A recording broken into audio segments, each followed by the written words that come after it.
It's been a pair of down years for Naperville North, but don't tell that to the Huskies. With one of the youngest rosters in the area, the Huskies were able to end 2015 with a pair of wins. Now with another year under their belts, Kevin Jackman tells us why the 2016 Huskies feel they're in the perfect position to surprise a few people.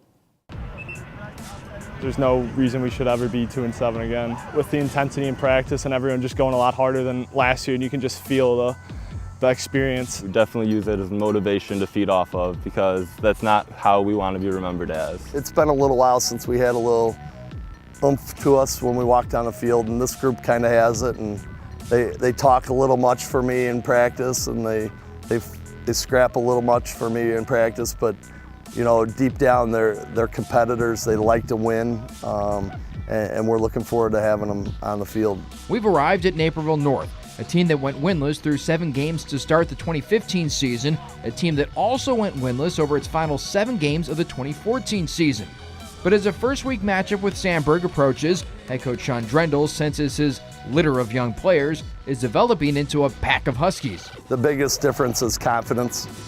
Last year's group really struggled with, especially early on, you know, their confidence and feeling like they belonged.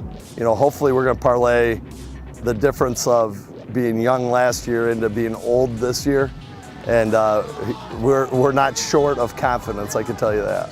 For defensive back Grant Erickson and quarterback Luke Siegels, whether or not they flipped last year's script all comes down to execution. I think just make plays. Fly around, know our assignments, and just pretty much ball out. No mental mistakes, because I know last year we had and turnovers for sure. That's something I also wanted to, that was big on my goals, was limit the turnovers this year. So I think if we do all those things, we'll execute a ton better. A big reason for optimism is the return of 2 young quarterbacks, Siegels as well as Dylan Fadden. The duo split time last year, but Siegels is emerging as the starter.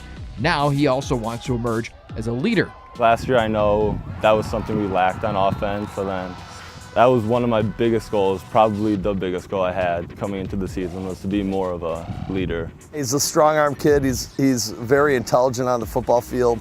You know, he doesn't get razzled by much. So we're really excited about him. And you know, his backup play, it started 3 games for us last year at quarterback as well, and Dylan Fadden. So we have 2 proven guys that can play for us, which is a good feeling. As for the defense, they bring back experience, size, and speed, a lethal combination, especially at linebacker. They're fast and they're pretty big, and they're back as well, which is a common theme of our team this year. Our linebackers with Jake Jegley and Derek Amend have done a great job, and Cam Hardy is an outstanding athlete that, you know, he's played 3 years on the varsity. He's ready for really a breakout year. I mean, he's looking tremendous this year, and hopefully we can lock him down on some people at corner. The schedule will offer little refuge for a team on the rebound, and quite frankly, it never will in the DuPage Valley Conference. If North wants to win, it'll have to make its own breaks. It's what it did last year to beat Waubonsie and Wheaton-Warrenville South to close the year. The main takeaway here, North will have to parlay its youthful potential into veteran savvy if it hopes to contend in the DVC. But for this pack of Huskies, the goal is actually much bigger. To make a run down state, because we have probably one of the most returning starters in the state, and we have a ton of talent that people have no idea about, and I think will be exciting to watch. We talk about being excellent in the classroom as well as on the field, and you know, guys who are excellent or guys who are great, they don't settle for mistakes even in practice. So, you know, that's our focus, and you know, that's kind of our theme all the time, is let's try to be great. Reporting for Naperville Sports Weekly from Naperville North, I'm Kevin Jackman.